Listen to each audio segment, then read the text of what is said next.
pleasant welcome to this Friday, wherever you are. I'd love to welcome you to this presentation of Sports Talk into your sports. My name is Ben Galbart, welcoming you. It's a wet Friday out there. I know because I've been out there. It's not the best of Fridays, if you like, just to pay tribute to my friend, Trojan Kiazulu, who lost his sister. He had just fallen ill, and then he had to go to the hospital where he spent the night. But in the aftermath of that, he received the shocking death news of his sister. So I love to say, Trojan, the real Ronaldo, have my sympathy. My thoughts and prayers are with you and the family during these troubling times. And away from that, I'm here alone because Chris Walker will kicking it off from tomorrow. He gets wedded, to his beautiful, beautiful wife. And so he's running through a lot. It can be available, but no problem. I'm here. I'm the lone soldier on the wet Friday. Myself not faring well, making my first public appearance in more than 48 hours. Wasn't awake on Thursday. Had to visit the hospital on yesterday and today. I'm on treatment. But for you, I have to make myself available. So a couple of issues we have on the show tonight. The National Tier Division playoffs, which is the quarterfinal stage. So now we know the 8 teams that will be applying to qualify for the second division to win one of 3 second division slots in Gumpa, next month at the start of the 2024-2025 National League season. And we also do the District League. We'll review the District League for you that is currently ongoing. I know there's been one result that came in the last minutes before I just came on air. District number 12 went on top of Group 1. That follows a 4-1 trouncing of District 1. So all teams have played 2 matches each. You will be able to see the table, and we will look at it for you. We'll analyze it. And away from that, our 2 guests, the first of those guests, Joel Freeman, will talk about the structure of the Tier Division playoffs as it reaches, the Big 8. How the matches look like as we go into the quarterfinal, first leg, second leg, semi-final, the permutations of the teams that go through to play second division football next season. We'll know all the 8 teams that are through to the quarterfinal.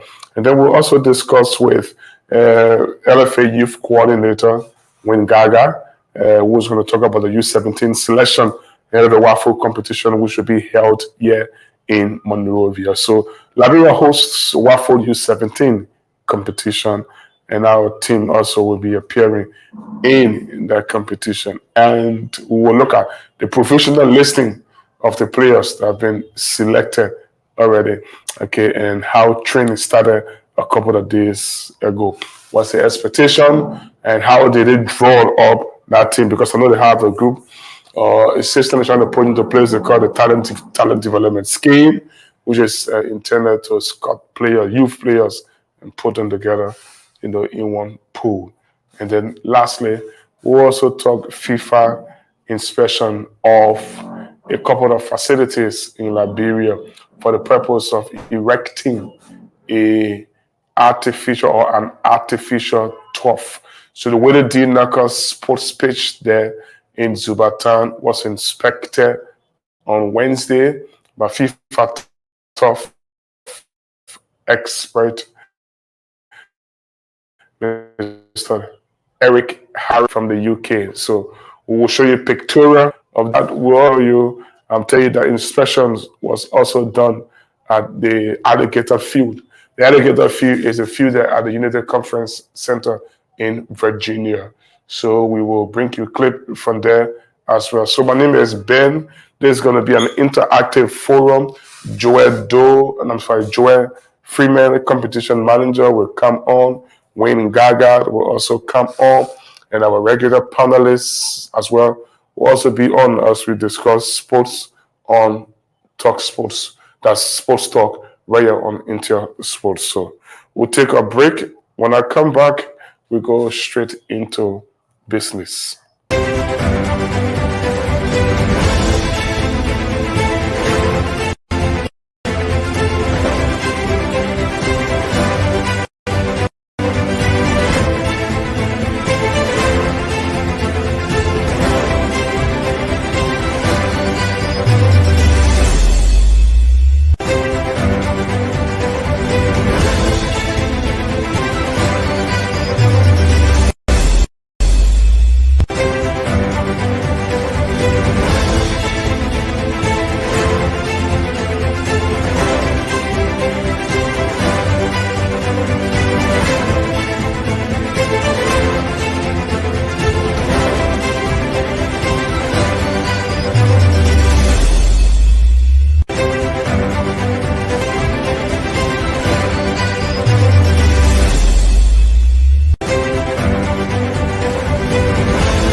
So let's say the pleasant welcome back to the show.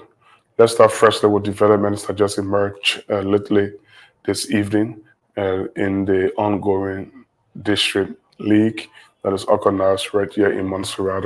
We know all 17 elective districts, in Montserrat are competing. Okay, and there was only one game today played in Zone 1, where there are 5 teams on orthodox pairing, because all the other teams, are full in the zone, but only Zone 1 has 5 teams. So district number 1 lost heavily to district 12 by 4-1. Ibrahim Kawa was on the score sheet. There was a brace for Mohamed Keita, who plays his club football for Mighty in full source. Okay, so they lost 4-1, District 1, and that means that reaching the latter stages of the competition has taken a very, very big blow. But all teams have played 2 matches, like I said, and there are still more games to go. So the final day of matches will be later. Before those matches, let's now look at how the table looks there beginning first. It's a combined table, I must mention. So let's look at how the table looks there. There you have it. Zone 1, District 11 dropped to second because today 12 won a whooping 4-1 like in District number 2 or District number 1. Governor assistant, District 11 will be second on 4 points, while District 12 will lead the way for 100% record, 6 points from the possible 6. And that's where District 2 are in third, 2 points from 2 matches. And District 1 are in fourth, while 13 stay rock bottom, having lost 2 matches. That's where in Zone 2, the 2 matches played, but man, stuff, yeah, okay. District number 2, 2 matches played each. District 5 lead away, 100% record from 2 games. Next is District 6, 2 points adrift. In second, District 3 are third on 1 point. They can still qualify ahead of the last match day to come. And District 4, the only team in the zone with other chance of progressing to the next stage of the competition, obviously, are out, having gathered no point from a possible 6. Elsewhere in District 3, number 10 lead the way. All 4 teams in this group, I mean, this is the most intriguing and interesting group. All 4 teams in this group have all been beaten. So they win 1, lost 1. So everybody can still progress. Everybody in this zone can still progress in Zone 3. For the moment, based upon goal difference and goal forth and so forth, District 10 lead the way, +2 goal difference. District 7 are in second on 0 goal difference. District 8 are in third, -1 goal difference. And District 9 are in fourth, -1 goal difference, all locked on 3 points. So probably District number 8 might be ahead of District number 9, either on the issues of goal scores, or if not goal score, then that is going to be a yellow card that is being awarded. This is Sports Talk on Intel Sports. My name is Ben Gagba. I'm your presenter tonight. And before we go, District number 4, or Zone 4, I must mention, looks like this. District 17 lead the way on 4 points from a possible 6. District 16 are 1 point adrift on 3 points, and then come a little bit of gap.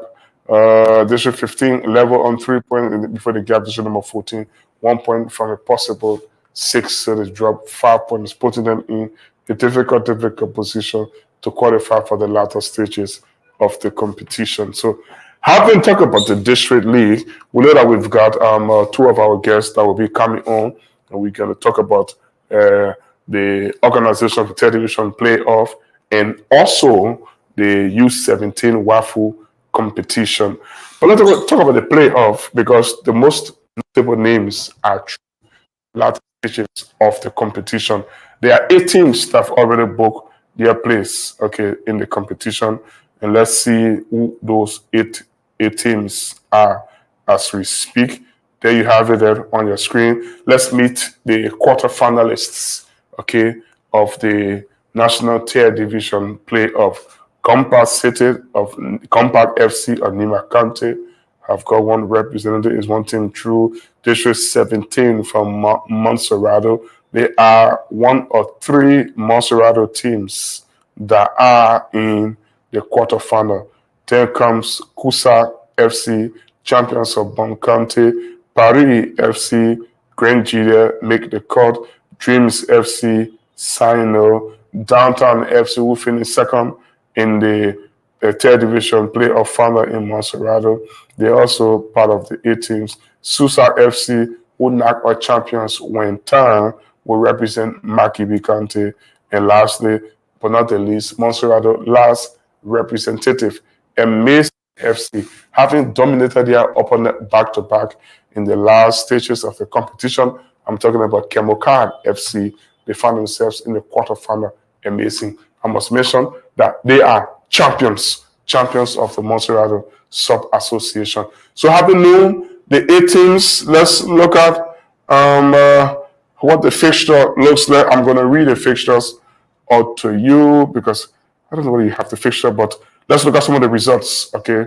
Results from games that were played on yesterday. Downtown Port 6 past Mate Angels of Bopolu 6-1. The final score there, and Tusa Field 7-2 on aggregate. Beat Kemoka by 3-1, 5-1 on aggregate. And in the Magibi derby between Wentan and Susa, only one goal from the first leg decided who progressed in this tie. It was a close game, very close to call tight as always when these two stars meet, because in the league they drew both legs back to back, Wayne Town and Susa. So it is the fourth time they are playing in 2024, and this time around, the team that finished in second last season, Susa, only 2 points adrift, Wayne Town, won the bragging right to play in the quarterfinal of this year tier division playoff. So that's how it looks like. A reminder of our quarterfinalists again, as you are following Intel Sports. And let me mention, say, this is Sports Talk. We have one team from Nima County, Compass City, 3 from Monserrado, District 17 ACA, Amazing FC, Downtown FC, amongst other 3 representatives. We have a couple of them from the Southeast, Dreams FC from Sano. We also have Paris FC from Dream Team, one from Central Liberia, Kusa FC, Bonkante's chairman, the champion, and Susa from Magibi, who edged all the champions, Wayne Town. We can now talk about the pairing that is coming up or that has already been released later on today. Let's see who the teams are going to play. It's a very interesting draw, and Downtown will be traveling again. The runners-up from Monserrado Sub Association, they will travel following their 7-2 demolition. Okay, I must mention demolition of their opponent from Bopolu, that's Bapolu County. They will be traveling next. Okay, so let's look at the pairing, how it looks. There are a few more games to go. I must mention 4 quarterfinal matches, 2 semi-final matches, 1 final, and 1 very crucial third place match. Crucial because the winner from there is going to qualify automatically to second division football. So the fixtures look like this. I'm sorry I can't give it to you, but probably before the show ends, you're going to see it on your monitor. We're going to restart play on the 27th. So that's around about 5, how many days from now? That's about 8 days from now. 8 days from now, we restart play. The competition resumes, okay, in the quarterfinal stage. So on the 27th, there are 2 matches.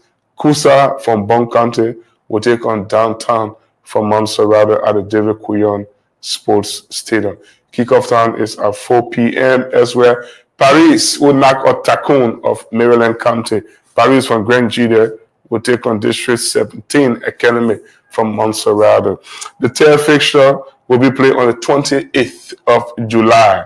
So you have Gompa FC, who is the supposed host of this year edition, versus Susa FC. That is going to be a cracker. And then last day on the 28th, to end the round of matches, Amazing of Monserrado versus Dream FC of Sino. That's how it's going to look like in the quarterfinal pairing. And then after that, we'll have the semi-final game coming up on the 1st of August. And the final will be played on the 2nd of August. But like I said, there is one crucial game that will be there aside from the final, the 3rd place match, because the winner of that 3rd place match is automatically going to book a qualifying space to second division football. So that's how interesting it has always been, and it has been. Well, we'll talk about that when the experts come on. I'm talking about Joel Freeman, and then we can talk more about those fixtures. We can now talk about FIFA inspection because Eric Harrison, the British man, was in the country on Tuesday to meet authorities of the Liberia Football Association as they discuss plans in constructing 2 new stadium or artificial turfs across the pitch. If you can recall, 3 pitches were inaugurated in 2021. Okay, they were built and inaugurated in 2021. Let's see the first one, how it still looks there. If you can still recall this picture, this is Tusa Field. Okay, Tusa Field there in Bananville. It has become home to many clubs in the Bananville region, including APRS, Oilers, Lescott FC, Garudi FC, and clubs that discoveries they've made maximum use of this venue. Night games can play there as well. And when this stadium or this playing pitch was inaugurated, it helped to improve football immensely. So this is what is going to happen to those two pitch inspections, that went on midweek. This is the second pitch. This is the Doris Williams Sports Stadium there in Grand Bassa, Buchanan County. Obviously, it was inaugurated too in 2021. And then the last page has to do with the most popular one, Red in Paytonsville, also the Samuel Kayando Sports Complex. So Eric Harrison, FIFA Tough expert, has already visited Liberia, met the football authorities on today for debriefing, and he's on the plane back to the UK on today. His visit of the Willie D. Knuckles pitch was on day before yesterday, and the essence of the visit was to see as to whether FIFA to construct that play on an artificial turf. Okay, so the visit went very well, and after the visit of that Willie D. Knuckles pitch, which is known as the Alpha Old Tambour Field, they were also in Virginia. The team was executive committee members headed by Terry-Fast President Mrs. Judy Reed Seaton, and also two executive committee members in the form of Tikle McConney and Cyrus Yene. Both of them were part of the inspection tour as the team went to the Alligator Field. You know why they call Alligator Field? The field located there in Virginia. The field located in Virginia, the Alligator Field, okay, at the conference center there was also inspected. Okay, we do have a video when it is ready and you will see. But Eric has completed his job and is on his way back to the UK. So the tough construction FIFA called a tender. We are into the pre-tender phase. That's in the second area where a member association country identifies a ground, and then they say they want this project to go on. FIFA sends a team to do the assessment. Once and if they are satisfied, next what they are going to do is to start doing the feasibility study and so forth, and then construction starts. So that's it.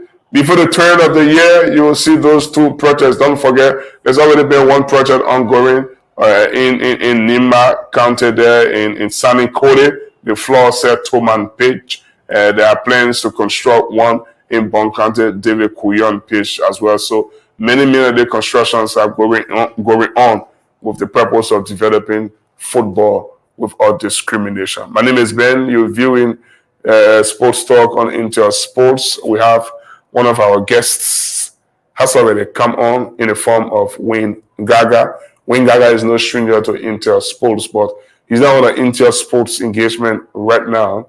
He's come on to discuss youth football and his role as youth coordinator of the Liberia Football Association. Wayne, let's say pleasant welcome. Thank you, Ben, and thanks to our many listeners and viewers. It's good to be back on Intel Sports, but in different capacity. It's a pleasure being here again. We haven't interacted for some time on this platform, but many know you to be, a team member of Intel Sports. Yeah, sure. And my engagement with works with the LFA has actually made me to not be as much active with India Sports, but it's good that I'm always available on my leisure time to make my own contribution for the betterment of Nigerian football and the betterment of India Sports. Okay, Wayne, let's go straight into it. You are youth coordinator of the LFA, okay, here in Liberia. Just give a little summary of what your role is. What sort of job you're involved with at the LFA. Generally, what do you do and so forth? All right, Ben. Thank you. It's good to ask that question so that others can know about it.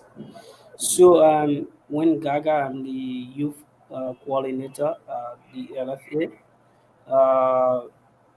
fully responsible to coordinate and supervise all youth activities, youth competition for the LFA. So, if we talk about youth competition, it steals down from the under 10, under 12, 15, 17, and 20s. So, all of those activities are to fully be coordinated and supervised by me and make reports directly to the technical director, who is my direct supervisor.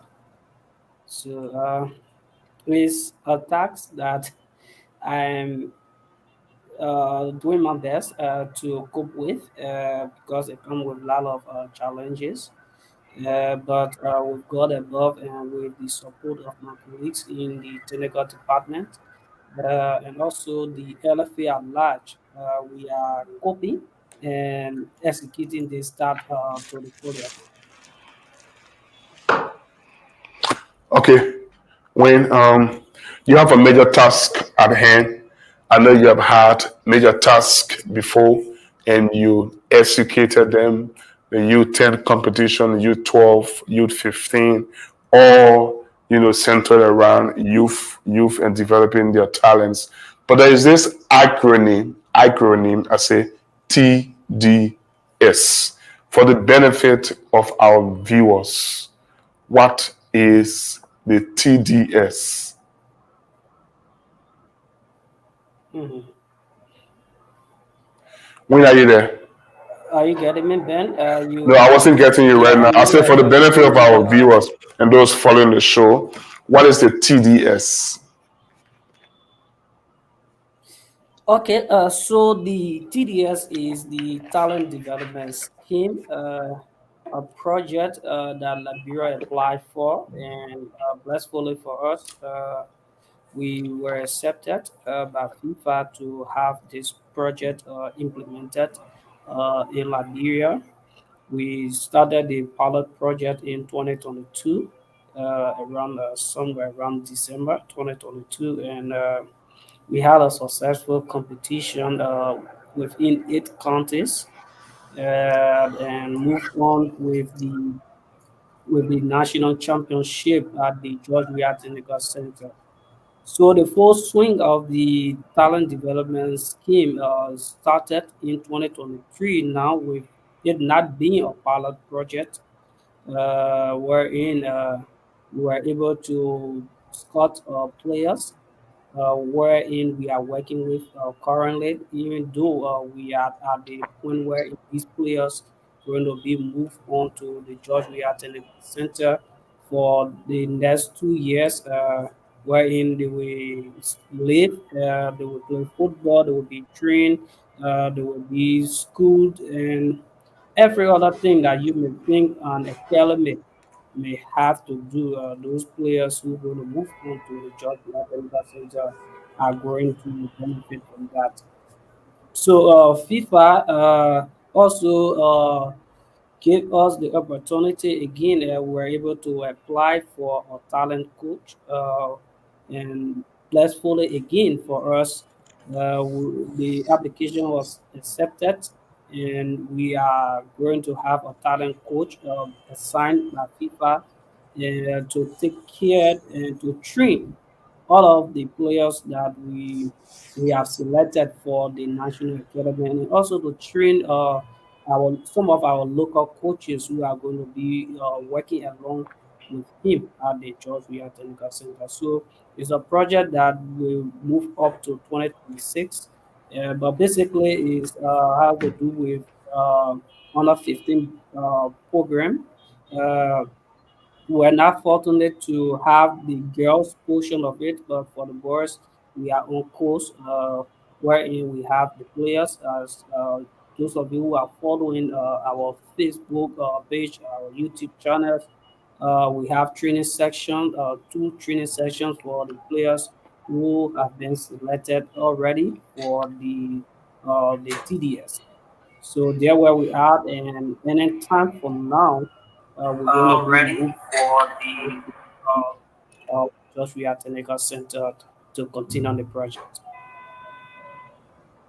Okay, so our viewers are asking that you just punch, your voice a little bit louder so they can be able to get you. That's the thoughts from Jar and Shema, who is following alongside Elijah Real Sapo guy. Okay. My own friend and brother, Elston, the legend, we say, is following from the United States of America. He should be in Washington, D.C. He said, where you still are, Elston, we say. He's following the show tonight. Alex Nya is following from district number 5. Theophilus Jika is our chief commentator here at Intel Sports. He's also following alongside Mo David McGill, who is following from Kigali in Rwanda. That is absolutely amazing, okay, to see people following us from across, the African continent. We're having a conversation with Wayne Gaga. Wayne Gaga is the talent development scheme, or youth coordinator, I'm sorry, coordinator for Labyrinth Football. We have some youth programs, U10, U12, U15, and U17 win, but there's a tough task at hand that has to do with the WAFU U17 competition that Liberia will be the host. A list of, I think, 29 players have been released professionally. For the clarity, we have two major activities No. upcoming. Okay. There are two major activities coming up for Liberia. One is the U17 nations. That's the WAFU Zone A AFCON qualifiers. That will be held in Senegal, October of this year.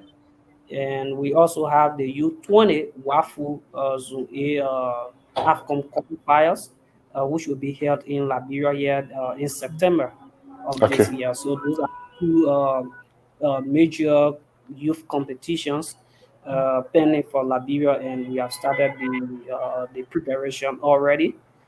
Um, so those are the two events So actually. in your position as youth coordinator, how did we come to the realization of that list? Selection of players from various clubs for the benefits of our listeners. Let's see whether you can display those names on your screen. Okay, I think it's about 17 or so. I know the names will be so small that you might not be able to see, but it's 29 I players. have my own. I have my own copy here. Okay, So, so Usman yeah. Ba from Hafia FC, So now, Cassius Pee Wee. I come in 1 minute win.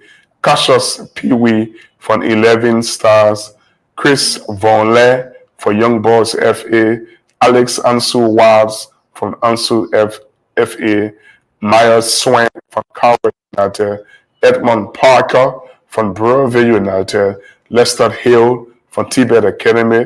They've got a couple of players in the team. Tibet, William Kalima, Solomanu Diallo, Raf Wia, Arvin Cody, and Anthony Ngwe, all from Tibet. Mark Fassi, Divan FC, Aloft Joe King, FC Garu, Eric Kamara, Young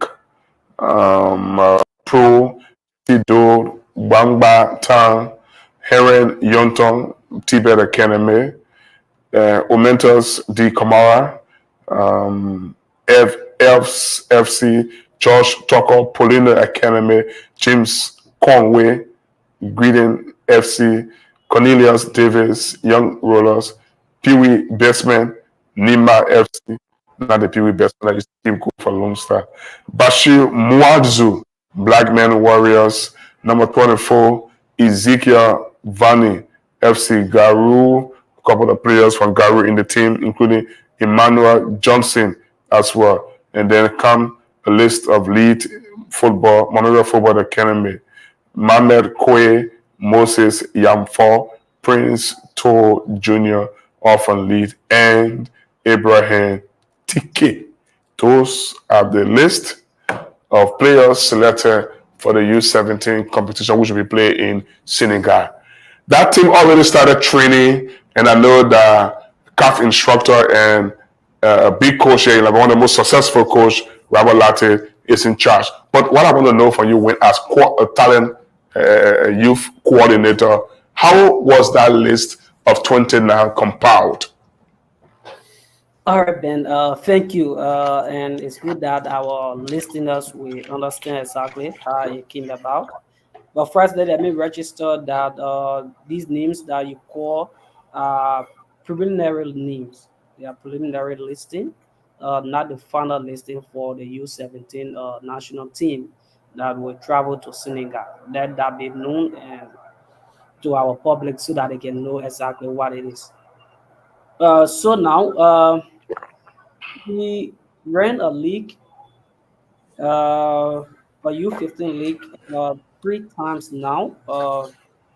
Since I came, we ran three competitions, U15 competitions, and we had scouts that attended the games and went on to select top performing players from the league.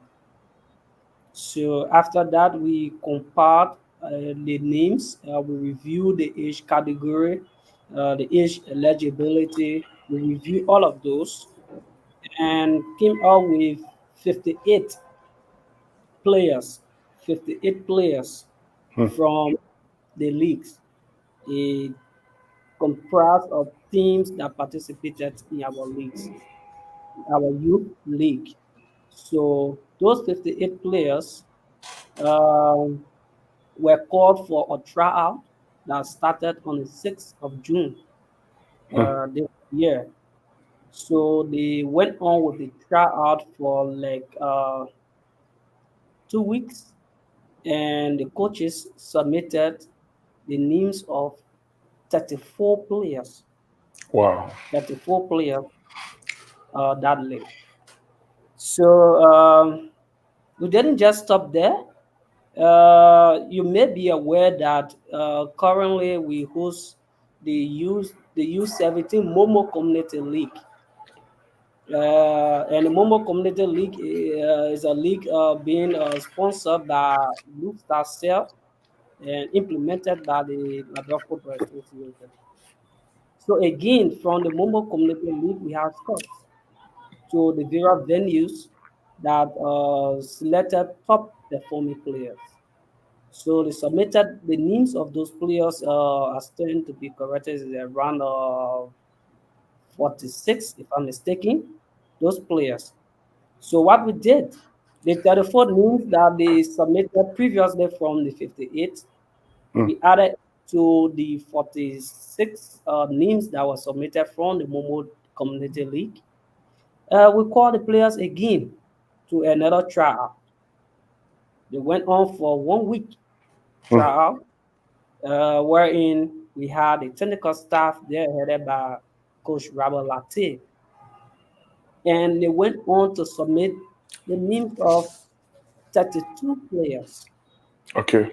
So when they submitted the names of 32 players, we decided to again scrutinize the list because others felt that they never had much time to prove themselves or to prove their inclusion on the list. So the last trial we did for Monserrado was we included the women's national team coach Salam Kibiri.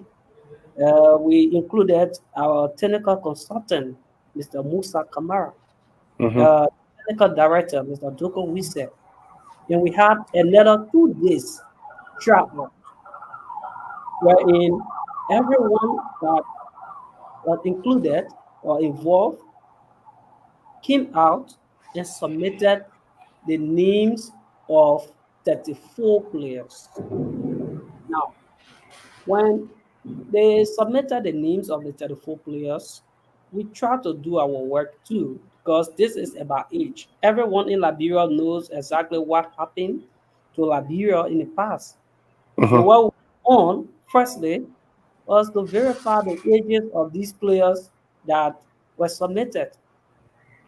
And when we went on with the verification process, we noticed that four of those players, uh, uh, that's it, three of those players out of the 34 were above the age to participate. And Wayne, I'm sorry for interrupting you, but I just want to hold you and ask you a significant question. We know what happened to our U17 team a couple of years back. I mean, that team was blooming and they were prepared to go to the World Cup. I mean, they were going to do great things, but two of the players were tested, of over age, and the whole team was disqualified. Now you form your new U17 team. I mean, you're having all the elements in it, all the ingredients that any football lover in Liberia wants to see. So I want to know, are you considering the issue of their ages, and how do you solve that kind of puzzle when it comes to people registering on the academy and not using their own So age or their Ben, real age? yeah, so Ben, like I was explaining, Mm-hmm. after they submitted the names of the 34 players, we went to check in the Connect system, the FIFA Connect system, and we realized three of of the players from the 34 were overage, even though they told the coaches that they were born at this year. But when we checked within the system, we realized that they were above the eligibility age for the U17. So we took them off the list. And one of the players there also was below the age because competition like this, we have the upper age limit and the lower age limit. Yeah. So we took out those four players, and that's how we came out with the 30 players for Monserrado. Now, these 30 players,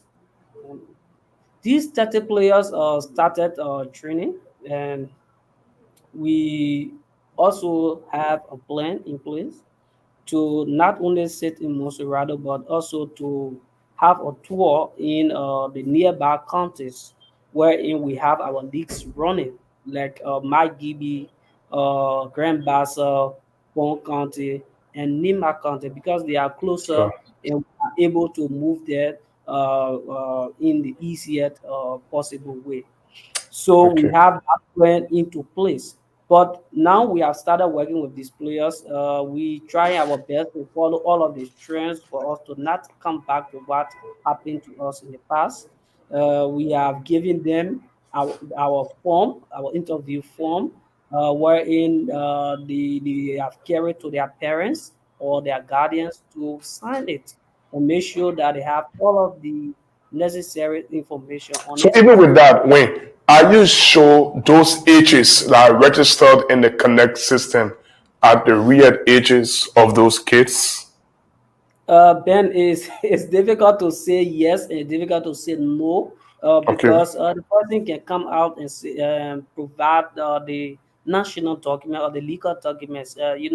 Once you have those legal documents, you have all the information. The only thing that can save us, and we have that in plan, is to have our player tested through the MRR test before we move on to the competition. That is in place and that is in our plan. We're going to do that test before any player can travel for the competition.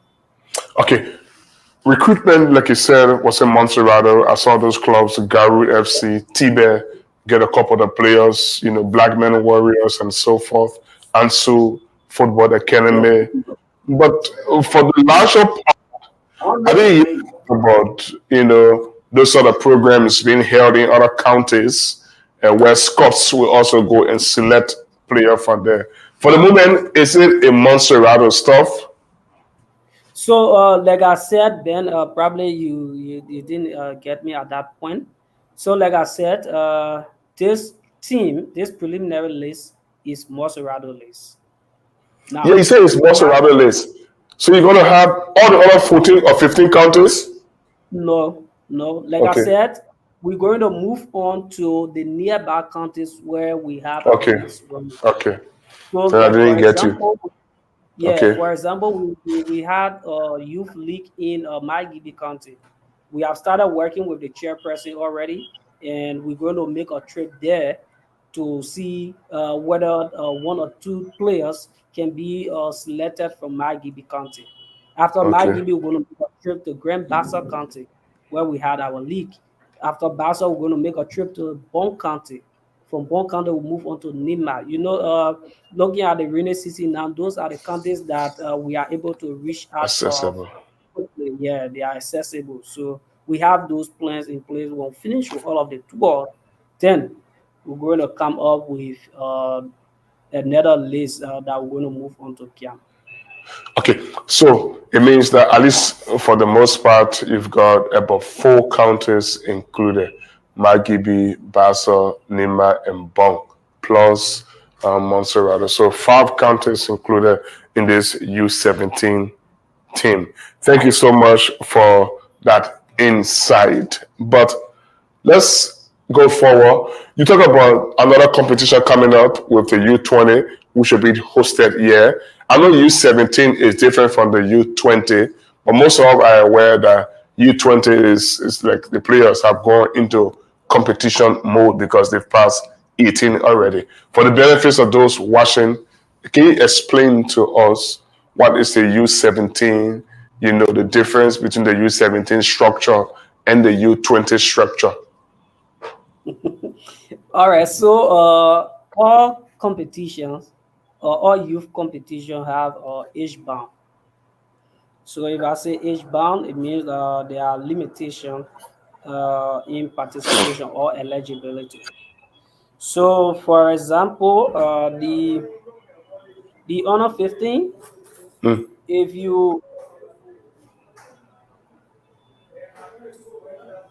if you want to participate in an honor 15 competition, it should mm, be at the age of 12 to 14 okay. years old and a half. Those are people who are eligible to participate in honor 15 competition. Under 17 competition, you must be 15 years old up to 16 and a half. Those are the age, so you can be 15, 16, 16 and a half or so. Before you participate in honor 17 competition.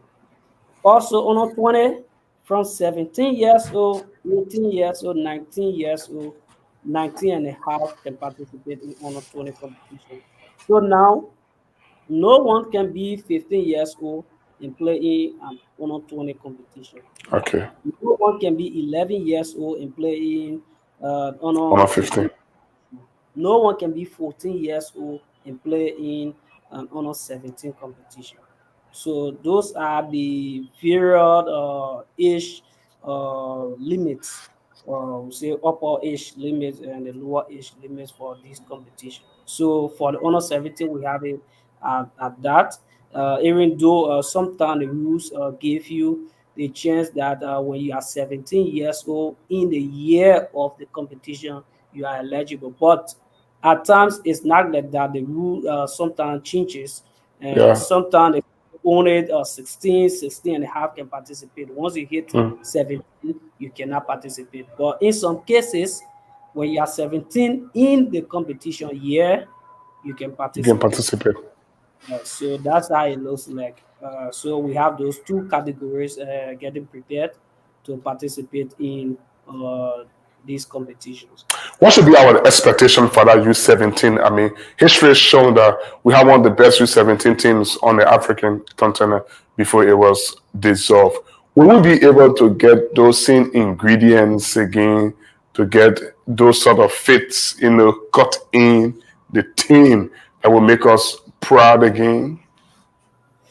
I can say yes, Ben, because we started soon. I can say we started so early, and also the technical staff we are proud of them, and we have that confidence in them that they can deliver so well for us, and it could be another 10 point for us Liberians because going to the World Cup this time around in Africa or representing Africa into the World Cup is not that much difficult because Africa has been given 10 slots for the Nine World and a Cup. half. Yeah. Nine and a half slots. Yeah, yeah. So I'm very sure that we can move on to the World Cup with our preparation we have now, with our technical staff and the players that I've seen of the recent practices we are doing. I'm very confident that these players can make us proud and they can take us to the World Cup. Okay, Win, before I take leave of you, you talk about this Momo Community League. I know the final is on Sunday at the Banavit Este Theater outside of Monrovia. I know it's going to be contested. The two teams, I forgot, I think Banavit, is that Banavit and Looking Time? Kingsley. Banavit and King Gray. Okay, so what's the correlation? What's the correlation? What's the relation with this league and the U17 programs? You know, what is the LFA giving this Momo Community League to my attention and So now, this is it. This league is like a war, or maybe let me put it this way: uh, uh, an area wherein we are able to go and fetch Okay. players for our U17 national team. And some of the players on this list were scouted from the Momo League. And today they are on this list. And if their performance keep them at this point, stay remain high, they could represent the country at the U17 level. So we also use this Momo U17 league to get players for our national team. That's a long, long process, you know, to get players for the national team. But I like the way you are positive about it. It's better to show positive feeling than to be, you know, pessimistic. So, very last day, we've talked about it loud. We talk about the Momo Community League. We talk about the WAFU competition coming up in Senegal. We talk about our guys' preparation, the coaching staff, how the players were recruited. One last thing before we go. Is there anything we didn't talk I just want to end the conversation with? Oh, really? What I can say is we Liberians, because it's something that since I came in, and it's something that we Liberians been battling for us to be fair in what we do, in whatever information we give. Because for me, man office deals with our lower age group, and we deal mainly with this age category. We go on to validate, make Mm. more check on these ages of our players. And then it's sometimes very unfortunate to hear a player telling you my football age is this, then my real age is this. It's very unfortunate. Then if you hear these kids saying this, then if we go ahead to even ask, "Oh, but who gave you this information?" Say that's why my manager see as you have taken It sounds so ridiculous. yeah, even go to the extent that Ben, some of these managers, you call them to verify the information. Say, my man, they begin got to play. Y'all need to do something, my man. Yeah, sometimes it make me feel so sick to hear or to see people doing such. So we Liberians, if we are to develop, we got to do what is right. That's the reason, thank God to this leadership of the FA, led by President Raju. We are now giving every age group the opportunity to participate in an organized competition. We have the Okay. U8, we have the Okay. U10, we have the U12, we have the U15, and we are about to start the U17 national leagues. So there's no need to cheat with your age. Panic. Well, there's no need. So that's just one thing that we Liberians we are working with kids. And the thing about it, Ben, they go Mm. on to get national documents for these children. national documents for these children. So it's something that is very serious, and we I won't want to disclose it, but we're going to take another approach to see how best we can curtail this age cheating. It's very When you say serious. approach, It, when you say approach, who are you going to take that approach on? Because somebody listening or viewing you could say the burden of the responsibility to do that work should be placed on the Liberia Football Association. So if I say we're going to take another approach, then Mm, we're going to start doing follow check with the national institutions that provides this information. We're going to move okay. on to the NRR to make follow check on these players because there's a situation that came to me, Ben. People fraud players' names, players' date of Mm, birth.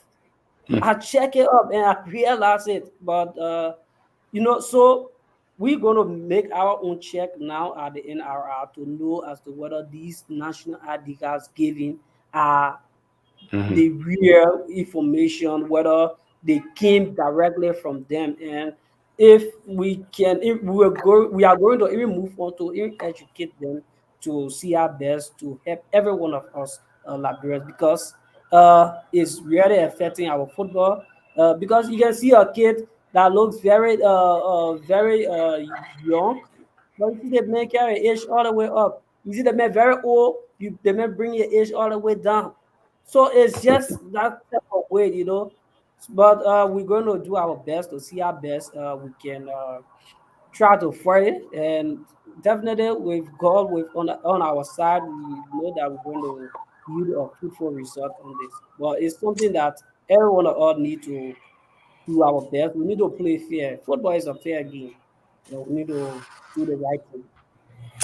Thank you. Thank you so much. And before you go, this concern, I've been harboring a period of time. Some African football expert journalists believe that the African teams perform better in the level of the U17, U20, U21 competition than teams in Europe and so forth. But when those same cream of players elevate through the rank and file, reach the national team, the European teams are way, way better than our teams. The players are faster than our team.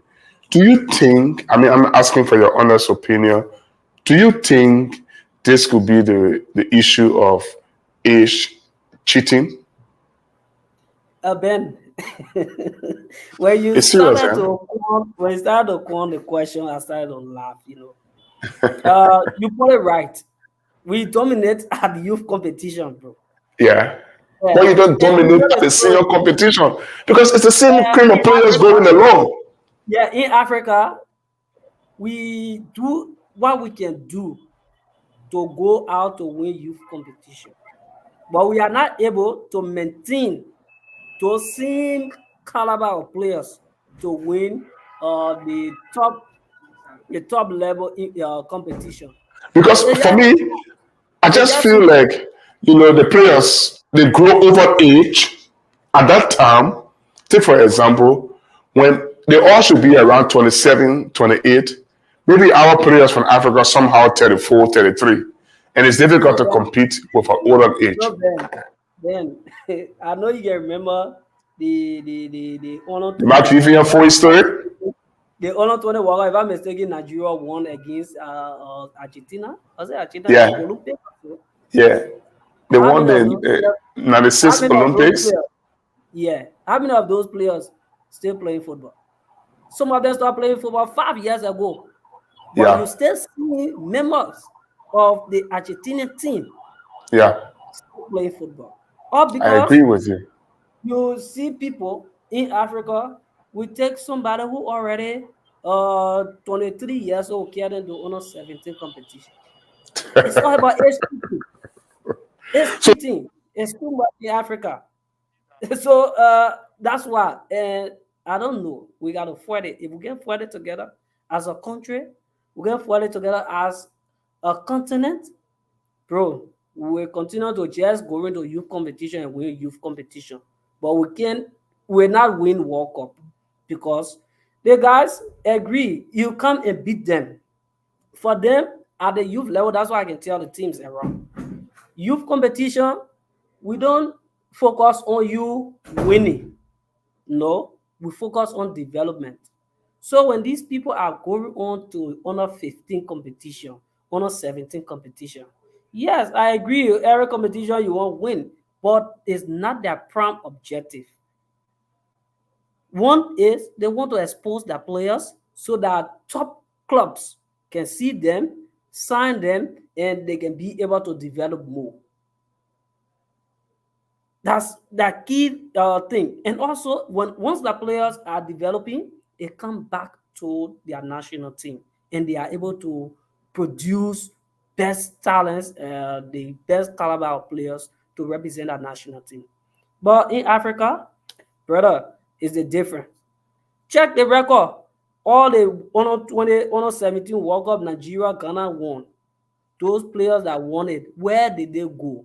But brother, you know the story, man. Some of our men in Africa, yeah, they just get them one lap around.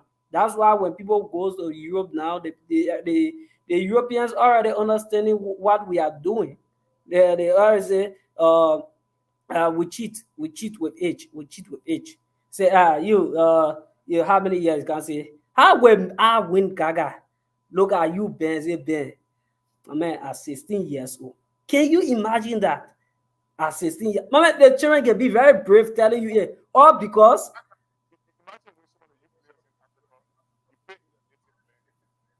Ben, yeah, I'm not getting you clearly. Okay, I'm getting you now. I'm getting. Yeah, Imagine yeah. now youth tournament, you play in your native land, you win the league, you top goal scorer, you MVP, you move on to nearby.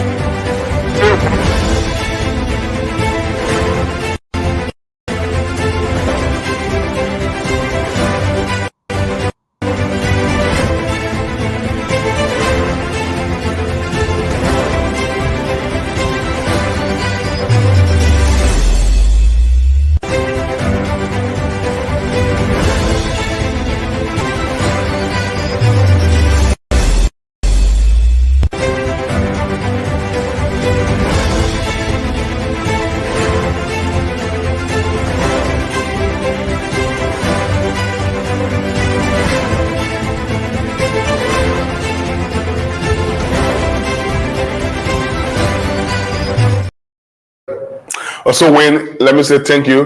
When you said you weren't getting me, you were absolutely correct. So that adjustment has been made.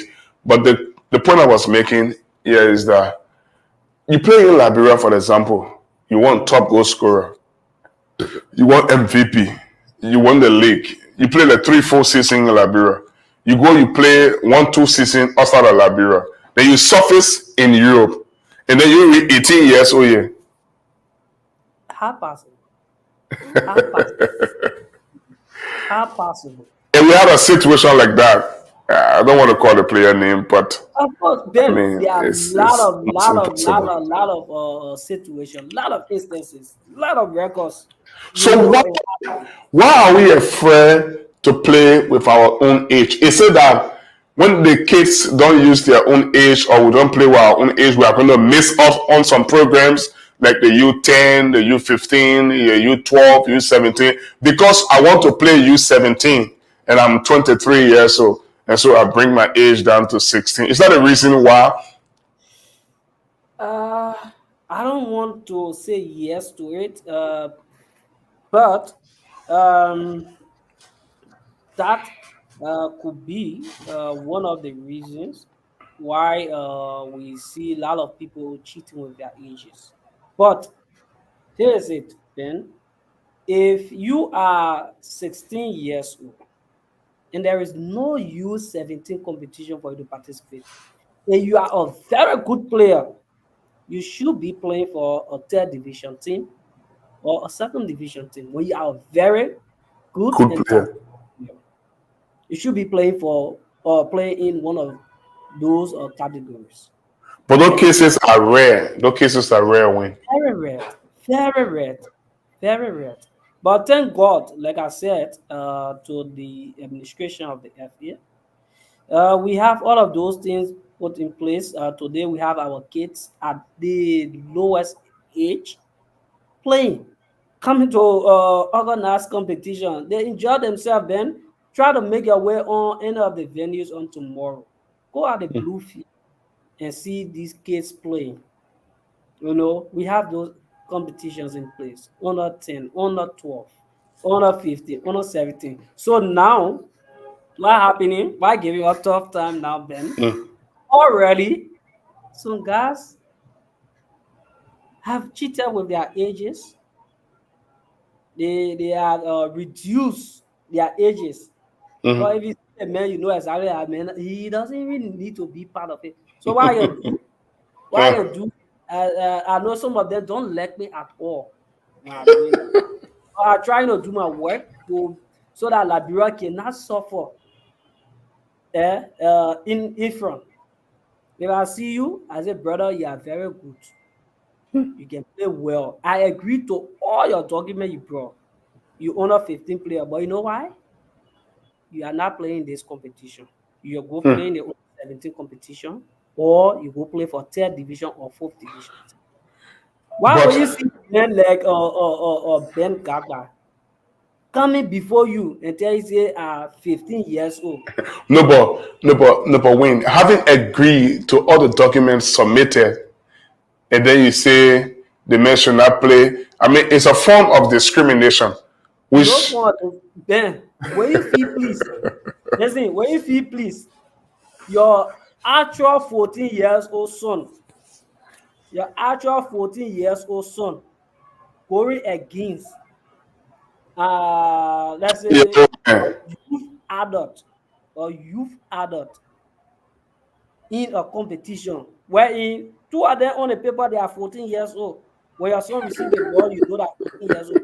But when a youth adult who say he's 14 gets the ball, but if he please you on the field looking at that man kicking your son or hitting your it son. hurts. It hurts. I mean, there are so many advantages. The physical So now, advantage. I so mean, now what we do, thank God we have safeguarding involved. We have the safeguarding program involved, and thank God we have it at the FA here. So these are some of the cases the safeguarding officers get involved, give their own analysis, and make a report and recommendation that we agree that this is this, all of the document okay, but for the safety of the other children, this man can be promoted to the other league or the other category of the club. That's why we try to do to save these kids who are of the real ages to have more time to play competition, to okay, have I hope more, keep you too time. long, but I hope Yeah. this could be the last concern you've got to answer to. What has been the response or responses from the parents with respect to this trying to curb age cheating? Have they accepted it? Have they been able to work with the football house? I mean, honestly, genuinely trying to support or submit the real ages of their kids. So then, before I answer that question, let me give you let's say a scenario. Okay. We had what my team and myself instituted when I came. Before any youth competition, we do something called spot check.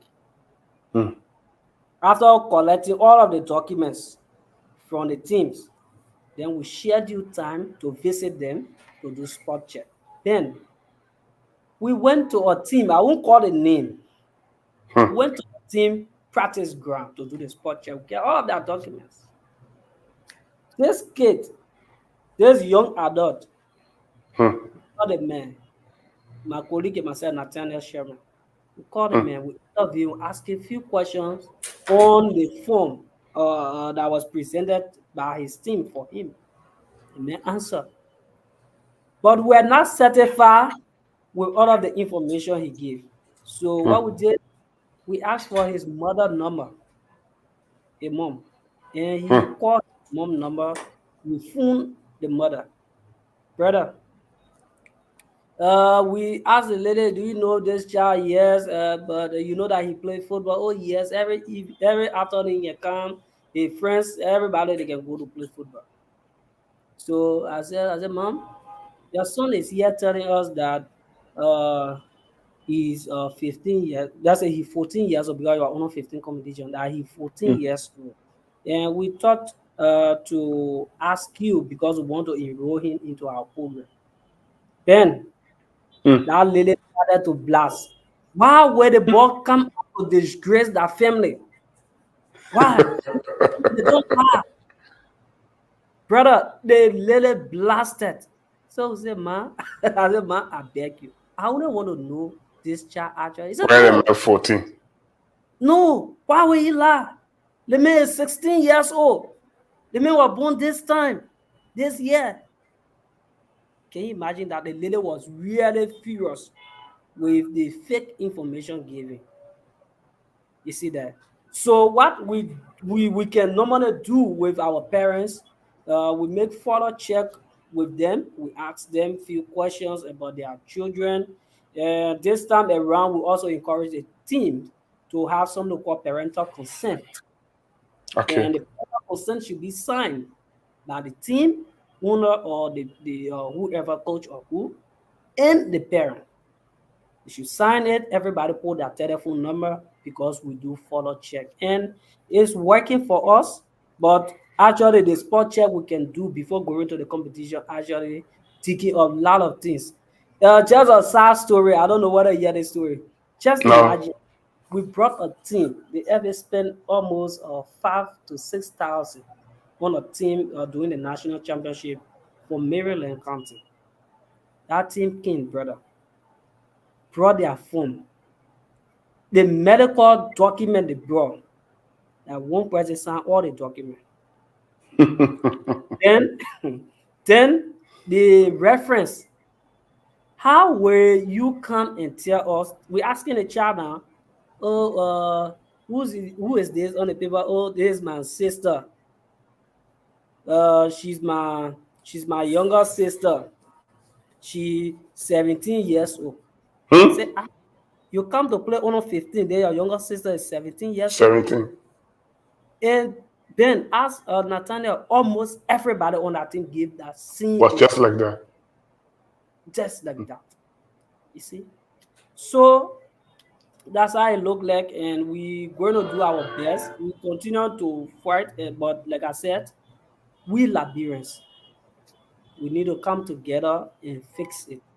We try here to do it. That's why we are giving all of these competition. We are creating all of these competition for the children to play. If your team is not qualified to play in the Classic Academy League, we also have a plan to have the festival for you, so that everybody can be involved and have time to play. But it's something that we really need to work on as a nation in order Okay. for us to be disgraced out there where we say we are 16 years, we sending us out. Then if they go check, the means about 18 or 19 years. Thank you so much, Wayne, for sharing your valuable insights and your time as well with us. It's been an exquisite conversation. Let me borrow the word of Theophilo Jigo. Thank you so much. And thanks, Ben, and thanks to the management of Intel. Thanks for the work. I know how it is, and it's something that I've been into, and I know exactly how it is. Thanks to the production team, I'm super proud of you guys when I see it monitoring. Sometimes I get one leave to go present some of the videos, To your but small show in Canberra. yeah, the time cannot permit me, but I'm super proud of Intel, and I want to congratulate every one of you, all members of the team, for this hard work. I'm open anytime, Ben, so that we can talk on youth football and share some thoughts on how we can work together to develop youth football in Liberia and football at large in Liberia. Thank you so much. It's a pleasure. Thank you. Thank you. Wayne Gaggard is Liberia Football Association youth coordinator on this platform. This last presentation of the week, Sports Talk on Intel Sports. My name is Ben. I'm here not least until 8:30 tonight. I'm just trying to check in with the production team as to whether I can see Joel Freeman, whom we are going to use to discuss the skeleton, of the third division playoff. But um, he isn't available. But we can still talk about the FIFA inspection that went on in the week. So that's two pitches were inspected by FIFA tough expert Eric Harrison. Firstly, they started from the Willie D Knuckles sports pitch in Zubatan there and in Dubois with the Pinsfield area. And then next they will go cross field all the way there on the south coast of Monrovia in Virginia at the Unity Conference Center field, nicknamed the Alligator Field. So the assessments were done. Let's see whether we can get that video I said I was going to play for you. It includes Eric Harrison trying to have some conversation with the head of the team, third vice president, Julie Reed Sitan, and also Cyrus Yeni and Tikle Mokeni were executive committee members that were on the inspection team together. Because you've done that. It's not a bad one. It's not the worst I've seen, but I'm just saying that when you have it sloping like this, you have to level to this. So what you can do is dig this one deeper and move material from there to there, and that way you can level. But it depends on the quality of the soil whether you can do that. So, but when it's level like this, it makes it easy. What's most important thing is how far down we need to go before we get to the material we can start building on. So if you build on soft ground, all that happens, it sinks.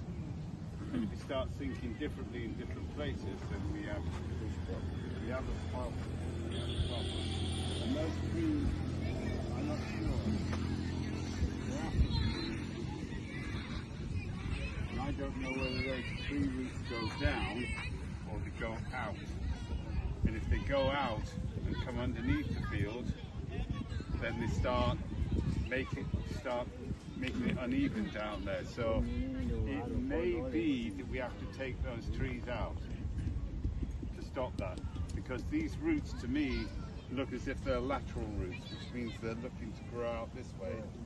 And because the base will work, because the water will come in there, they'll go looking for water, and they'll come looking for water in the base, which we don't want to happen.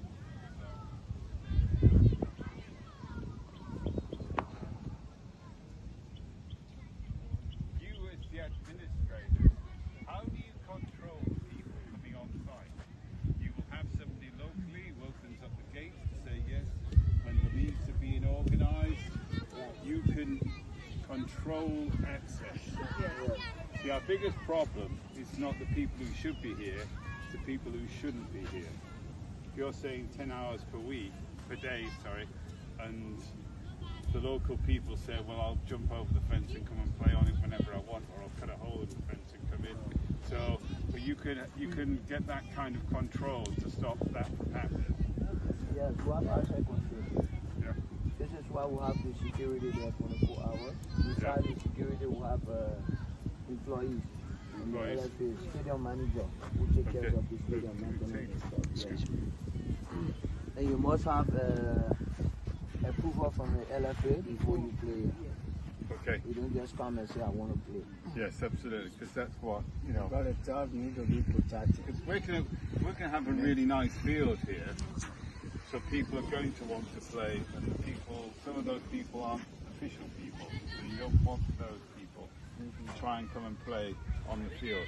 Now I'm presuming we will do the same as we would do on the other field, and we'd have cross-field play for the younger people. Yes. Full size for the seniors, cross-field for the youth. Yes. So we would have all the additional goals to allow you to do cross-field play, as well as that way, because It's a long way when you're little to run that way. It's a long way when you're my age as well to run that way as well. But you know.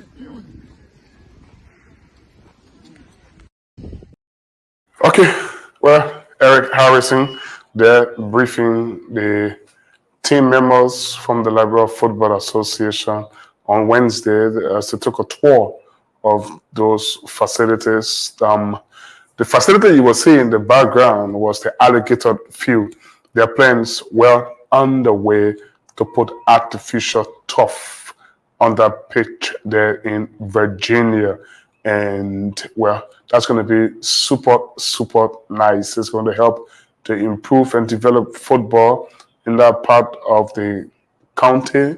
It's going to help to ease down the number of injury concerns with our youngsters who play in football. Don't forget the alligator field was in use or is in use or was in use at the during the current third division playoffs, you know, pre-stages or so forth.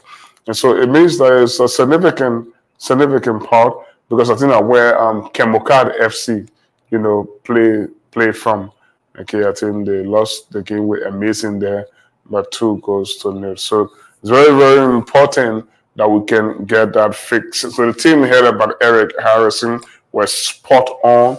Judy Reed-Seaton as a regular committee member, obviously third vice president, Cyrus Yeni and Tikle Mukani were part of the team that made the visits at T2 ground. You're viewing Sports Talk on Intel Sports. My name is Ben Gagba. Just as I was on almost 30 minutes ago, I've been texted that Trojan KZulu, one of 3 presenters of Sports Talk, is not at his Brewerville home again. He is currently at the St. Joseph Catholic Hospital as we speak. Okay, that was almost an hour ago, and when I received this text, quote, very seriously ill. That's the information I'm getting. Trojan is critically ill. So we have to pray for him. We have to continuously praying for him. Hope he recovers in time and gets back on his feet. And this information has filtered in early on when he lost his sister this morning, ironically, at the same Catholic hospital. Sports Talk with Ben Gagba, Friday edition. We can get Joed Freeman coming on, but it's been a fascinating conversation, and let me say many thanks to my guest on tonight, Wendy Gaga, youth coordinator of Liberia Football at the Liberia Football Association, did a remarkable job to stay on with me, and he answered all the questions you needed to know. 2 big competitions coming, the youth competitions I must mention. Liberia hosting the U20 waffle competition here in this country. I think around September will be the start date. And then there is also the U17 competition in Senegal. Already 29 players have started practicing, and that list will be significantly trimmed to a list that will be managed by Coach Robert Latte and his co. With that, I love to draw the curtains on this presentation of Sports Talk. Before I go, sports writers all around Liberia and those closer here in Monrovia, don't forget the wedding of Christopher Walker, one of 3 presenters on Sports Talk, is on tomorrow.